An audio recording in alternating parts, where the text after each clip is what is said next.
The reason it's such an advantage over other types of nuclear energy sources is that in the form which allows one to fuse helium-3 with itself, you get absolutely no radioactivity produced, residual radioactivity that one would have to dispose of. You can convert the energy of the helium-3 fusion to electricity at about a 70% efficiency. And those two things mean that it would have, if you had it, a tremendous advantage over other nuclear energy sources. It's really quite exciting, but of course you have to have the capability to go to the moon, to mine that material on the moon, and to process it, refine it, and bring the helium back to Earth. In the process of doing that, you're going to create a lot of other resources that are of tremendous value in space. But the only part of that solar wind resource base, as you might call it, that would be potentially economical to bring back to Earth is the helium-3. You say each 100 kilograms of helium-3 will require 10 million tons of regolith. Describe what regolith is. The regolith is a term we geologists apply to certain types of debris that has been derived primarily from the underlying rock material. It's used here on Earth for that purpose, and on the Moon, the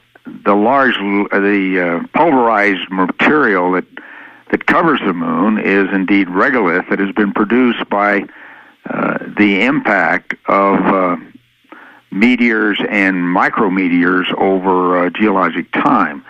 At the Apollo 11 site, it averages about 6 meters deep.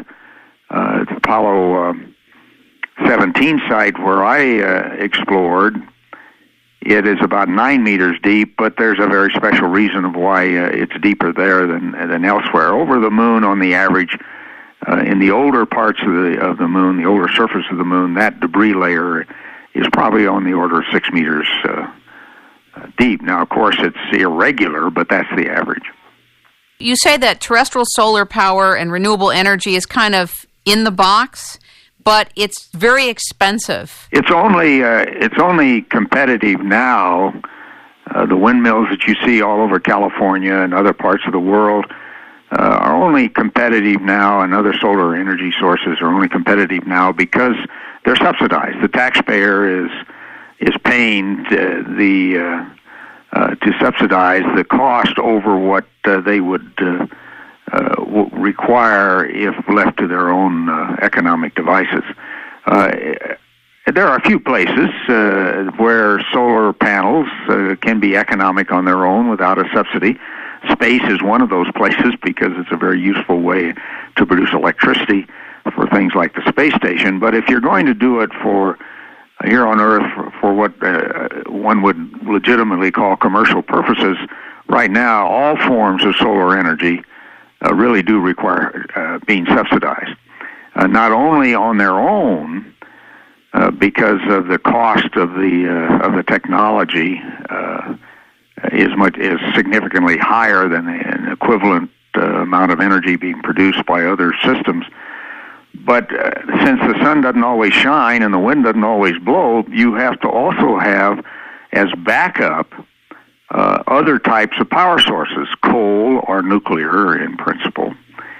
And once you reach a certain level of the excess capacity of your power grid, your normal power grid that is being served by coal and nuclear, then you have to build some more coal and or nuclear plants in order to continue to have that backup. And that's just another cost that generally is not considered in the what people think is the cost of solar energy. You do have to provide that backup when the sun doesn't shine and the wind doesn't blow. Why are people so in love with hydrogen and excited about building a hydrogen economy? What is it? Well, it's hard to say. I think it's ideological more than anything else. If you do a rational economic analysis, hydrogen is probably the least competitive of the so-called clean fuels. The reason is that you have to produce hydrogen from something, and until we have a way to produce it in large quantities, other than through electrolysis or through the cracking of natural gas, where most of hydrogen is produced today, then it's not going to be economic. It's a very inefficient way to store energy. Hydrogen is basically a battery, and you have to use a lot of electricity to produce it, and then you get only a small fraction of that electricity back when you convert it to water and electrons. I know that this current administration is basically stating that it doesn't want to continue any more space explorations at this time with regard to NASA. Does it really matter at this point if you're proposing through your work a parallel system be developed for private enterprise where people would cooperate in the free market instead of having NASA run it? Well, they're apples and oranges. Okay. I certainly don't think the government should be in the business of doing something that that investors would do or a private enterprise effort would undertake, and that would be the production of commercial helium-3 fusion power here on Earth using lunar sources of helium-3. I think the private sector could do that. Now, it's not easy because investors could not anticipate a return on their investment directly from that enterprise for 15 to 20 years. Fortunately, there are ways, as I outline in the book, there are ways to realize a return on investment through the spin-off of various technologies on the way to helium-3 fusion power. But still, I think it certainly makes, I think, strong sense, and there are very strong arguments that the energy part of returning to the moon it should be done by the private sector and by private investment.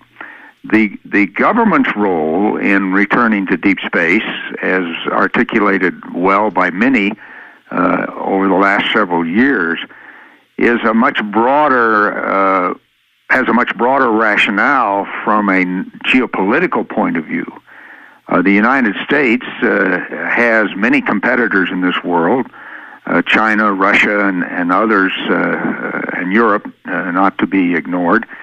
And it is extremely important in posturing ourselves to be competitive geopolitically and economically, to be active in this new ocean of space. Others will be there and are there, and if the United States should decide that it's not going to be a competitive player in space, then I think it will have ramifications and reverberations throughout the future of this country as well as the future of humankind. You speak about out-of-the-box different types of energy sources worth mentioning. Deuterium and tritium fusion? Yeah, that is the so-called DT fusion, deuterium tritium fusion, has been worked on now for many, many decades, not only here in the United States but throughout the world, sometimes cooperatively and sometimes competitively. And right now it is, and has been for some time, the major national and international research effort that in the area of developing fusion power.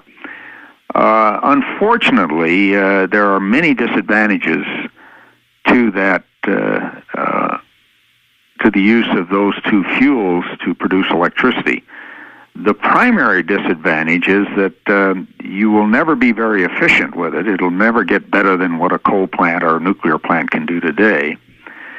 And it will produce more radioactive material that has to be disposed of than even the existing fission nuclear plants that we have operating throughout the world.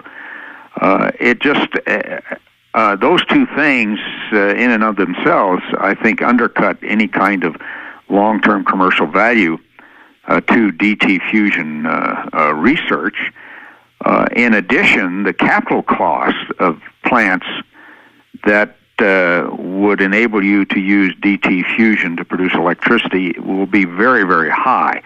That system requires the use of extremely large and costly magnets very, very high intensity magnets, and